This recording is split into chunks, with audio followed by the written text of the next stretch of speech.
Hello students, welcome to ML Agrawal classes.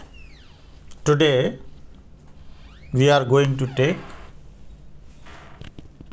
class 11th maths first chapter sets. Theory of sets was initially developed by German mathematician George canter. आज theory of sets का mathematics की different branches में काफ़ी प्रयोग किया जाता है।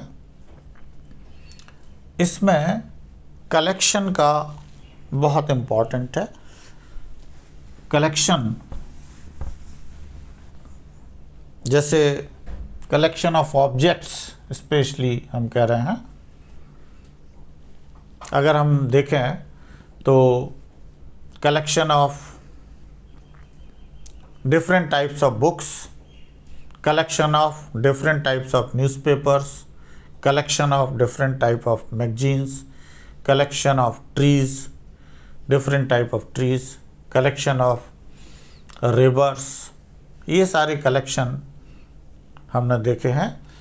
Collection of boys in your class, collection of girls in your class, collection of teachers, collection of natural numbers, collection of integers, prime numbers etcetera. ये सारे कलेक्शन को हम स्टडी करते हैं और सेट्स को समझने की कोशिश करते हैं। सेट्स की जो डेफिनेशन दी गई है, a set is a well defined collection of objects. तो वेल डिफाइंड कलेक्शन को हम पहले समझेंगे कि कोई भी कलेक्शन वो वेल डिफाइंड है या नहीं। एग्जाम्पल से suppose is collection of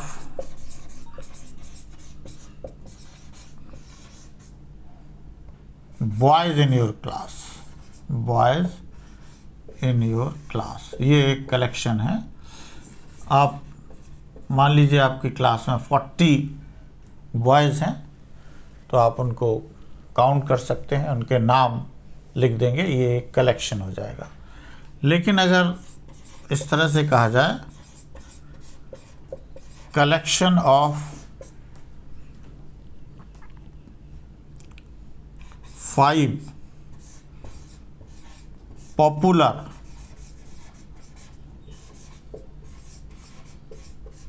teachers of your school, तो आप देखेंगे कि 5 पॉपुलर टीचर आपको चाहिए है। अलग अलग लोगों से पूछेंगे तो जो 5 टीचर्स की लिस्ट बनेगी वो अलग अलग होगी। प्रिंसिपल से पूछा जाए तो वो अलग नाम बताएंगे, बच्चों से पूछा जाए तो अपने जो फेवरेट सब्जेक्ट्स के टीचर होंगे उनका भी नाम दे सकते हैं। कुछ और लोगों से पूछा जाए, पेरेंट्स से पूछा जाए तो अलग अलग होंगे। मतलब ये जो नाम आएंगे वो यूनिफॉर्म नहीं होंगे, सेम नहीं होंगे। उसका कारण है कि ये जो वर्ड है popular is not well defined. दूसरा एग्जाम्पल अगर हम लें, कलेक्शन ऑफ 5 फेमस लीडर्स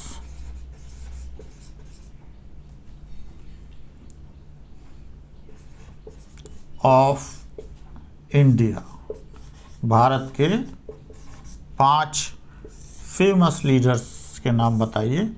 तो फिर देखेंगे अलग अलग लोगों से पूछे जाए तो अलग अलग नाम आएंगे। किसी एक व्यक्ति से पूछे, मान लीजिए वो कोई एक खास पार्टी को पसंद करता है तो वो उसके नाम लेगा, दूसरा दूसरी पार्टी के नाम ले सकता है। यूनिफॉर्मिटी नहीं होगी, रिजल्ट सेम नहीं आएगा। उसका रीज़न है कि फेमस वेल डिफाइंड नहीं है। एक और एग्जाम्पल ले लें, collection of 5 best players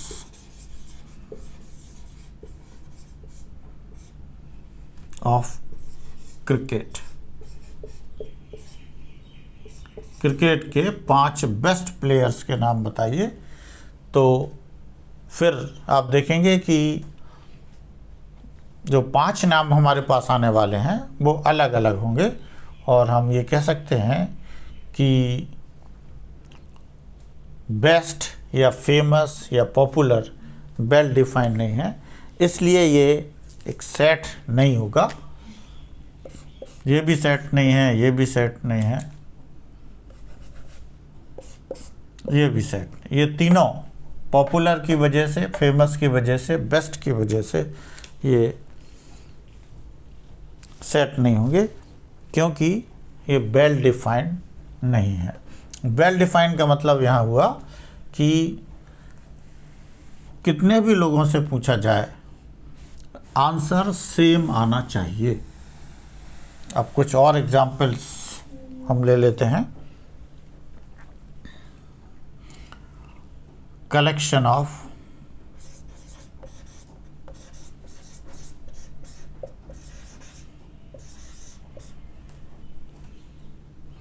vowels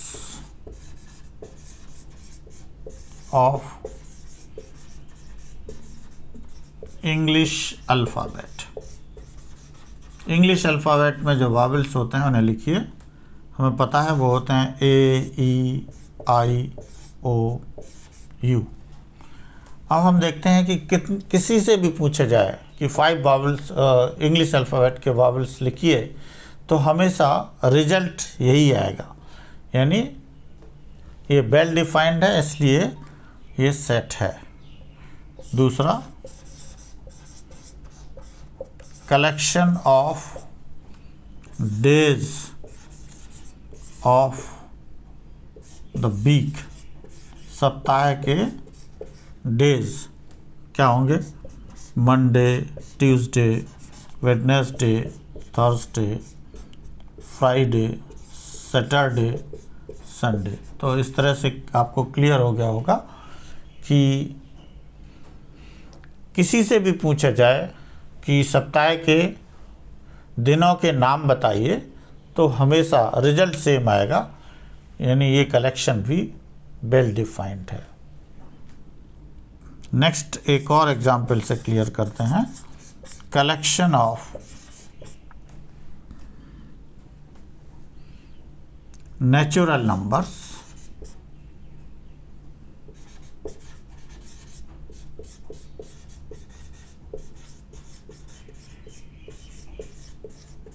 less than 10। 10 से कम नेचुरल नंबर्स क्या होंगे? 1, 2, 3, 4, 5, 6, 7, 8, 9। ये 10 से कम नेचुरल नंबर है, और हमेशा कितने ही लोगों से पूछा जाए रिजल्ट यही आएगा। तो इस तरह से ये कह सकते हैं कि ये वेल डिफाइंड है।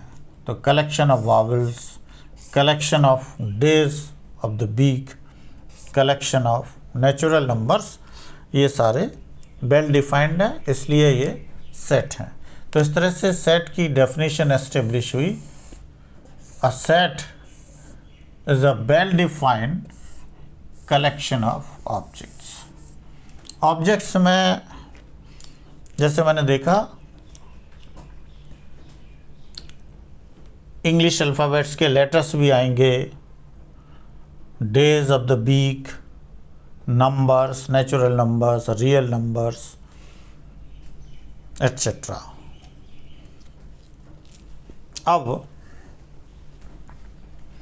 सेट को लिखने का तरीका है, ये जो रिजल्ट्स आ रहे हैं, जैसे collection of vowels of English alphabet, इनको सेट्स के एलिमेंट्स या मेंबर्स कहते हैं। ये क्या हैं?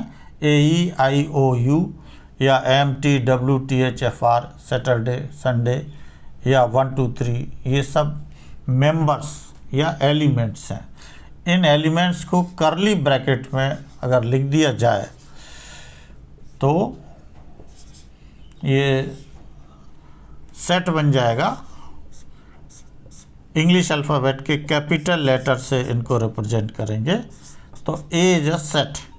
इसमें जो AEIOU लिखे हैं ये मेंबर्स या एलिमेंट्स हैं, सेपरेटेड बाय कॉमाज। इसमें MTW ये सब मेंबर्स या एलिमेंट्स हैं, separated by commas. Similarly here, so set को लिखने का तरीका ये है। तो सेट को लिखने के लिए 3 चीज़ों का ध्यान रखना है। Curly bracket number 1, number 2 element inside the curly bracket separated by commas, number 3 capital जो अंदर एलिमेंट्स होते हैं अगर हमें इंग्लिश अल्फ़ाबेट में लिखने की ज़रूरत पड़े तो वो स्मॉल लेटर से लिखे जाएंगे। लेकिन आगे हम एक आध एग्जाम्पल ऐसा भी देखेंगे कि कभी क्वेश्चन में ही इस तरह से दिया जाए तो हमें कैपिटल लेटर भी अंदर लिखना पड़ सकते हैं। आगे हम एग्जाम्पल से देखेंगे। जैसे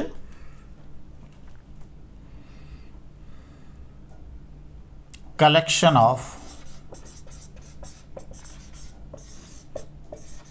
all letters of word Allahabad.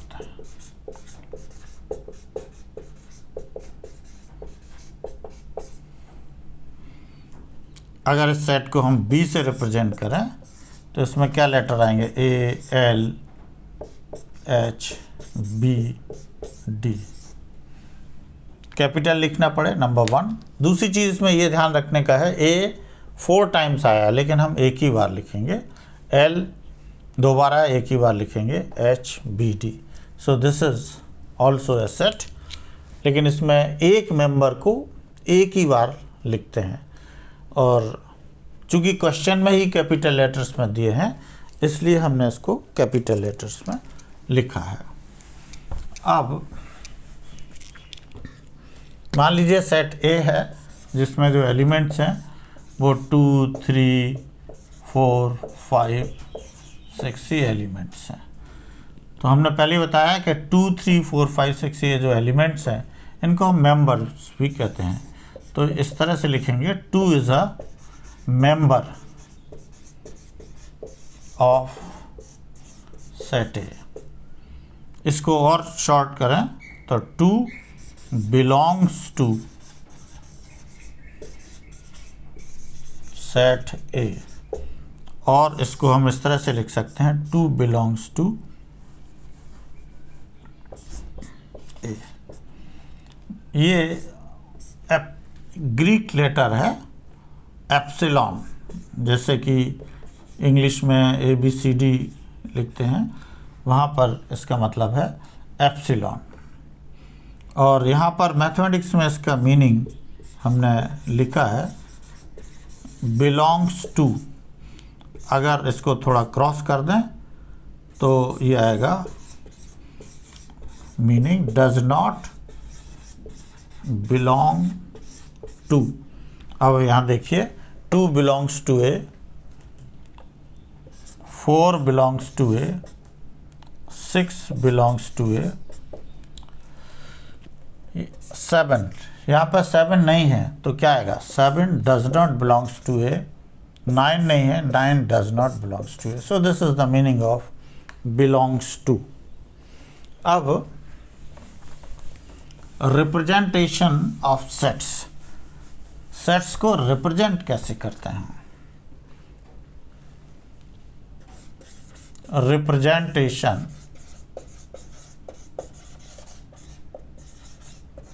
Of sets. Sets को रिप्रेजेंट करने के 2 मेथड हैं। मैं सबसे पहले ले रहा हूं, पहला है रोस्टर और टेबुलर फॉर्म। अभी जो हमने सेट्स लिखे हैं वो रोस्टर या टेबुलर फॉर्म में होते हैं, जैसे a equal to 2 3 5 7. Elements are written in a bracket separated by commas represented by a capital letter. B is equal to A E I O U.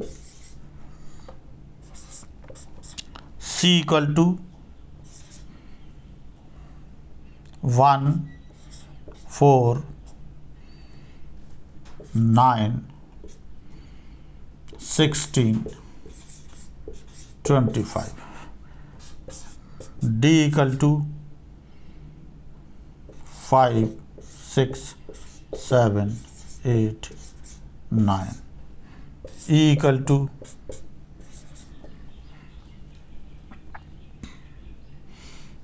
2 5. ये सब रोस्टर फॉर्म कहलाएंगे, मतलब elements और members are written in a curly bracket. ये जो bracket है इस तरह से नहीं लिखेंगे, सेट इस तरह से नहीं लिखे जाते हैं। They are written inside a curly bracket only. This we have to remember. Separated by commas, separated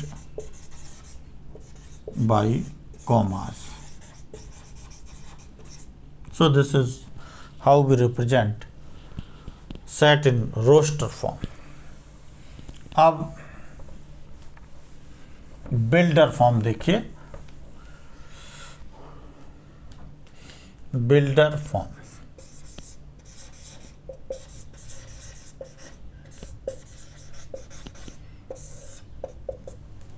in builder form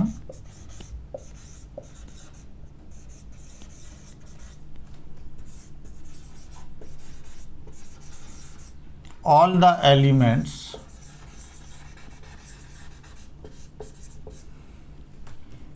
of a set possesses a single common property.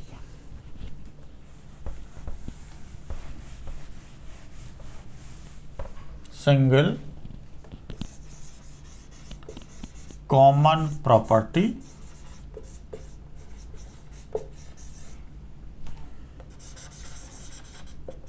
which does not possessed by any element outside the set.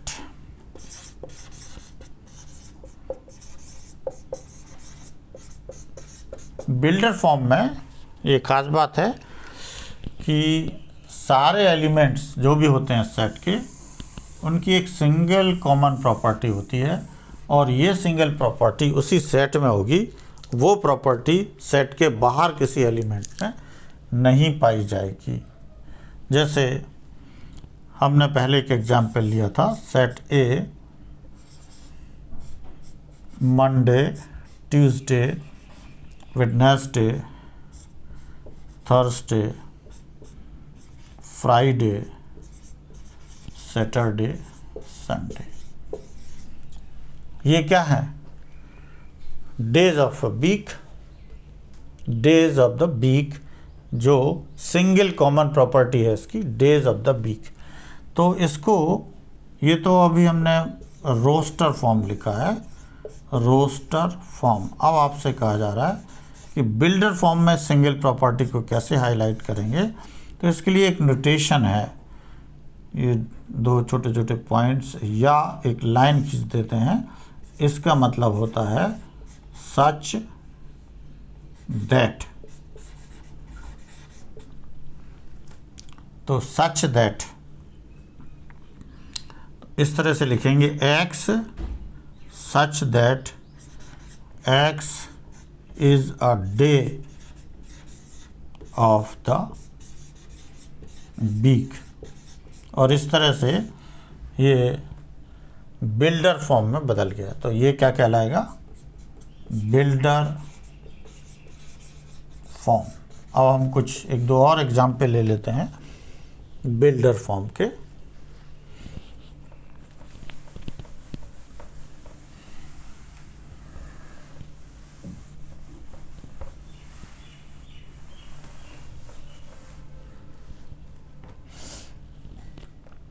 एक और example हमने लिया था,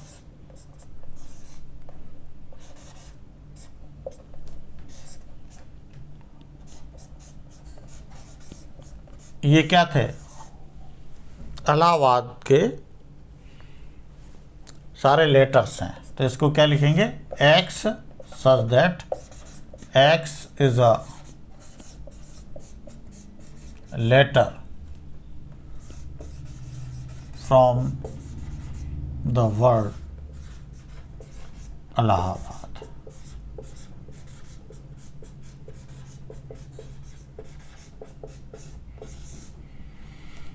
एक और example ले लीजिए, 1 4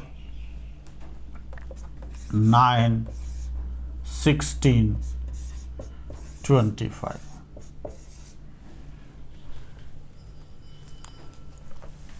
ये भी रोस्टर फॉर्म है। बिल्डर फॉर्म में हम कैसे लिखेंगे? X such that x is equal to n square, n belongs to capital N, that is natural number. Natural numbers आपको पता है क्या होते हैं? 1 2 3 4 5 and so on. And n is greater than equal to 1, less than equal to 5। जैसे n की जगह आप 1 रखेंगे तो 1 स्क्वायर 1 हो जाएगा, n की जगह 2 रखने से 2 स्क्वायर 4, 3 स्क्वायर 9, 4 स्क्वायर 16, 5 स्क्वायर 25। इसीलिए लिखा है 1 less than equal to n less than equal to 5। मतलब n की जो वैल्यू है वो 1 से लेके 5 तक सारे नेचुरल नंबर्स है। कैपिटल N का मतलब है set of natural numbers, natural numbers. इनमें से फर्स्ट 5 इसमें लिखे गए हैं। तो इस तरह से आपने देखा कि रोस्टर फॉर्म को बिल्डर फॉर्म में हम बदल सकते हैं, और बिल्डर फॉर्म को रोस्टर फॉर्म में भी बदला जा सकता है। जैसे a is equal to x such that x greater than or equal to 5, less than or equal to 9, x is a natural number। या हम ऐसा भी लिख सकते हैं x belongs to n। मतलब ये कह रहे हैं कि 5 और 9 के बीच के, और 5 और 9 को इंक्लूड करते हुए यानी 5 से लेकर 9 तक सारे नेचुरल नंबर हमें लिखना है। ये क्या है? ये कहलाएगा बिल्डर फॉर्म। और इसको अब हम किस में बदल रहे हैं? रोस्टर फॉर्म में। तो ये एलिमेंट्स आ जाएंगे 5 6 7 8 9। दूसरा एग्जाम्पल बी ले लीजिए, x such that x is equal to n upon n plus 1। n एक नेचुरल नंबर है और इसकी वैल्यू 1 से लेकर 5 तक है। ये बिल्डर फॉर्म हो गया।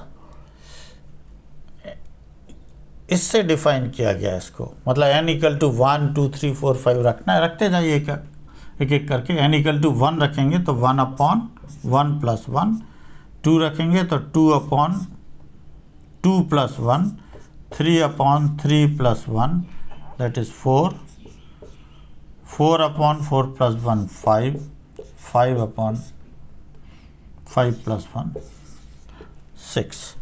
और इस तरह से ये सेट बन गया।